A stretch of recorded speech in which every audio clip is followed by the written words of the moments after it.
বাবা, আমি এই মাসের স্যালারি পেয়ে গেছি। তোমার খরচের জন্য 4,000 টাকা পাঠিয়ে দিয়েছি। ছেলেটার স্যালারি তো 5,000 টাকা, ওখান থেকে 4,000 টাকা পরিবারকে দিয়ে দিয়েছে। এখন 1,000 দিয়ে কি করবে? আমাকে ওর হেল্প করা দরকার। কোম্পানির সবাইকে গোপন ভাবে যাচাই বাছাই করো, এর আগে কাউকে পরিচয় দিবে না। আমি কাউকেই বলবো না যে আমি এই কোম্পানির মালিকের ছেলে। আমি ভুল করে 2টা হটপট অর্ডার করে ফেলেছি, তুমি এটা খেয়ে ফেলো। এটা খেতে আসলেই দারুণ, আমি এটা প্রথম খাচ্ছি। বেচারা কত গরিব, কখনো হটপটও খায়নি। উনি হলো আমাদের বস ছেলে, আজকেই বিদেশ থেকে ফিরেছে।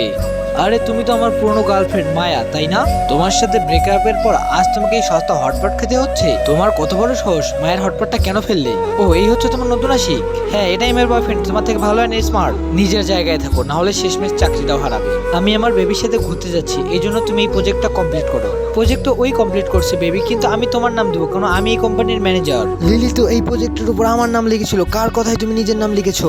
তোমার নাম আমি সরিয়েছি। আর হ্যাঁ, এই কোম্পানির আসল ছেলে তুমি নও, আমি।